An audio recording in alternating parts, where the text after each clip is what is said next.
عمران خان کی طرف سے کہا گیا کہ کرپٹ حکمران ٹولے کی وجہ سے ملک کی سیکیورٹی کو خطرات لاحق ہیں۔ فوج نیشنل سیکیورٹی کا بہت بڑا حصہ ہے، معاشی سیکیورٹی متاثر ہوگی تو قومی سیکیورٹی بھی متاثر ہوگی۔ عمران خان نے کہا کہ شہباز شریف اور آصف زرداری ہار کے ڈر کی وجہ سے الیکشن کا اعلان نہیں کر رہے، یہ لوگ ملک کا نہیں صرف اپنی دولت بچانے کا سوچتے ہیں۔ ان پارٹیوں کے لیڈرز کے اربوں روپے بیرون ملک پڑے ہیں اور ان کے بچے دولت کاروبار ملک سے باہر ہے، انہیں ملک کی کیا فکر ہے؟ اور ساتھ ان کی طرف سے یہ کہا گیا کہ ملک غریب جبکہ شریف برادران اور زرداری کی دولت میں دن بدن اضافہ ہوتا جا رہا ہے۔ عمران خان کی طرف سے یہ کہا گیا کہ مریم نواز خود کہتی ہے کہ یہ لولی لنگڑی حکومت ہے، شہباز اور زرداری کی وجہ سے شہباز شریف زرداری اور فضل الرحمان کی وجہ سے ملک کو تباہ و برباد کر رہے ہیں۔ فیصلہ آباد میں فیکٹریاں بند ہو رہی ہیں، لوڈ شیڈنگ سے زراعت متاثر ہو رہی ہے، فیصلہ کرنے کا وقت ہے، بے روزگاری اور مہنگائی بڑھتی جا رہی ہے۔ انہوں نے کہا کہ پاکستان تحریک انصاف کو ٹیکنیکل ناک آؤٹ کرنے کا ڈرامہ کیا جا رہا ہے۔ پی ٹی آئی کے خلاف ایک دن میں انہوں نے 17 پریس کانفرنسز کی اور سب میں ان کو شکست ہوئی۔ انہوں نے کہا کہ شہباز شریف نے بھائی کے لندن جانے پر جھوٹا بیان حلفی جمع کروایا تھا، آج تک اس بیان حلفی کا جواب نہیں دیا، اور آج یہ بات کرتے ہیں پاکستان تحریک انصاف کی اور کہتے ہیں جی کہ عمران خان نے کوئی دیا تھا۔ ساتھ ان کی طرف سے یہ کہا گیا کہ جو آرمی چیف کی تعیناتی کے حوالے سے اگر آرمی چیف کی تعیناتی کا انتظار کیا جائے گا اور اس لمحے تک یا اس مہینے تک ملک کو یہ معاشی طور پر برباد کر دیں گے، تو انہوں نے کہا کہ کوئی ضروری ہے آرمی چیف کی تعیناتی ضروری ہے یا جو آئین اور قانون کے تحت الیکشن کروانے ہیں، جب تک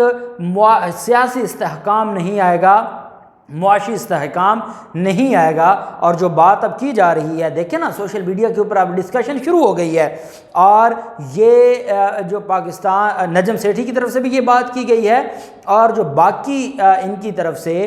سوشل میڈیا پر صحافیوں کی طرف سے یہ بات کی جا رہی ہے، اور اب تو یہ مزاحن بھی کہا جا رہا ہے کہ ڈرون بڑھیں گے تو ڈالر آئے گا، اور ساتھ یہ ہے کہ جیسے جیسے ڈرون کو رستہ دیا انہوں نے ویسے ویسے ڈالر نیچے آنے لگ گیا۔ یہ لوگ باتیں کرنے لگ گئے ہیں۔ اب اگر ان کی طرف سے ایک لولا لنگڑا سا ایک اس کو رد کرنے کے لیے یہ بات کی جاتی ہے کہ سفارتی ذرائع سے ہم نے دیکھا ہے ہماری اسپیس نہیں استعمال ہوئی، تو یہ باتیں ایسی نہیں ہیں۔ الجزیرہ ٹی وی کو دیکھ لیں، دنیا کہہ رہی ہے کہ پاکستان کے ان کے ساتھ معاملات طے پا گئے ہیں، اور اب جو میں ان کو دیکھ رہا تھا جو جنرل ریٹائرڈ ہیں امجد شعیب، وہ یہ کہہ رہے تھے کہ فضل الرحمان نے اس حکومت پر دباؤ ڈالا ہے۔ یہ فضل الرحمان جو بڑا خیرخواہ بنتا ہے طالبان کا، اس نے دباؤ ڈالا ہے کہ ڈالر آنے چاہیے چاہے امریکہ کی اب کوئی بھی بات مان لیں۔ تو میں یہ سمجھتا ہوں کہ یہ ایسے سوالات ہیں جن کا جواب دینا ہوگا اور ان چیزوں کو دیکھنا ہوگا۔ دوسری طرف پاکستان تحریک انصاف کے خلاف ایک درخواست دائر کی گئی تھی، اور اس میں یہ عدالت سے یہ استدعا کی گئی سپریم کورٹ آف پاکستان سے کہ عمران خان کو اور پاکستان تحریک انصاف کے لوگوں کو روکا جائے کہ وہ اداروں کے خلاف بیانات نہ دیں۔ مزے کی بات یہ ہے کہ یہ درخواست انہوں نے تب دلوائی تھی جب مریم نواز اداروں کی ترجمان بنی ہوئی تھیں اور مریم نواز عدالتوں کے گن گاتی تھیں اور عدالتوں کو کہتی تھیں کہ انصاف اگر کہیں پہ ہے تو وہ ہماری سپریم کورٹ آف پاکستان میں ہے، انصاف اگر کہیں ہے تو وہ عمر عطا بندیال صاحب دے سکتے ہیں۔ پھر حالات نے تبدیلی، آپ نے دیکھا کہ حالات نے ایسا پلٹا بدلا، ایسا حالات تبدیل ہوئے کہ وہ عمر عطا بندیال صاحب جنہوں نے آئین اور قانون کے مطابق وزیر اعلیٰ پنجاب کے الیکشن کا جو حمزہ شہباز کا فیصلہ تھا اس کو اڑا کے رکھ دیا، اور انہوں نے کہا کہ وہ آئینی وزیر اعلیٰ نہیں تھے، وہ ڈیولی الیکٹڈ وزیر اعلیٰ نہیں تھے، پرویز الہی کو وزیر اعلیٰ بنا دیا۔ اس کے بعد پھر مریم نواز نے، فضل الرحمان نے، بلاول زرداری نے جو یہ بول سکتے تھے، انہوں نے آنریبل ججز کے خلاف ٹویٹر پر ٹرینڈ چلوائے، انہوں نے گالم گلوچ کی، انہوں نے جوڈیشل کمیشن آف پاکستان کا سہارا لیا، اور انہوں نے درخواست تو پہلے دائر کی ہوئی تھی۔ اب اس وقت جب گیم جہاں کھڑی ہے اس وقت اداروں اور سپریم کورٹ پر گالم گلوچ اور اداروں کے خلاف اور سپریم کورٹ کے خلاف بیانات یہ دے رہے ہیں، یہ عمران خان دے رہا ہے، یہ اپنی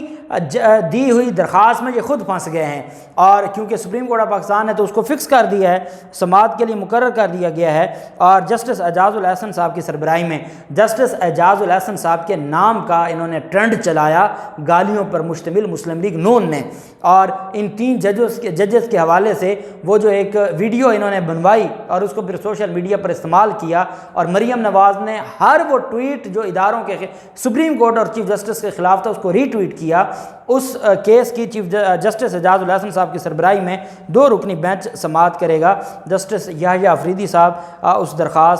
اس بینچ کا حصہ ہوں گے۔ کوسین فیصل ایڈوکیٹ نے یہ درخواست دی ہے۔ درخواست دی گئی تھی عمران خان کو مد نظر رکھتے ہوئے، لیکن اب یہ درخواست گلے پڑے گی مریم نواز کے اور فضل الرحمان اینڈ کمپنی کے۔ دوسری طرف حلیم عادل شیخ آپ جانتے ہیں کہ پہلے ان کو لاہور سے گرفتار کیا گیا، لاہور ہائی کورٹ نے ان کو رہا کر دیا اور کہا کہ ان کی گرفتاری غیر قانونی ہے۔ پھر وہ سندھ ہائی کورٹ میں گئے، سندھ ہائی کورٹ نے ان کو ضمانتیں دیں، اور پھر سندھ ہائی کورٹ کے حکم پر وہ شامل تفتیش ہونے کے لیے جو اینٹی کرپشن کے دفتر جاتے ہیں، اور وہاں ان کو ایک اور مقدمے میں گرفتار کر لیا جاتا ہے۔ وہاں سے جب ان کو ریمانڈ کے لیے پیش کیا جاتا ہے تو جو جوڈیشل مجسٹریٹ ہیں وہ ان کو ڈسچارج کر دیتے ہیں کہ ان کے خلاف کیس بنتا نہیں ہے۔ ان کی درخواست پر سندھ ہائی کورٹ میں سماعت ہوئی، اور سندھ ہائی کورٹ نے حلیم عادل شیخ کی گرفتاری پر اینٹی کرپشن حکام پر سخت برہمی کا اظہار کرتے ہوئے کہا کہ نوکری کریں، کسی کی غلامی نہ کریں۔ سپریم کورٹ کے جو جسٹس ہیں ان کی طرف سے یہ اینٹی کرپشن اسٹیبلشمنٹ کی حلیم عادل شیخ کی جو درخواست تھی اینٹی کرپشن کے خلاف، اس پر سماعت ہوئی۔ اینٹی کرپشن حکام پر عدالت نے برہمی کا اظہار کیا اور اپوزیشن لیڈر کو گرفتار کرنے والے افسر کو عدالت نہ چھوڑنے کا حکم دیا کہ آپ عدالت میں بیٹھے، آپ عدالت چھوڑ کر نہیں جا سکتے۔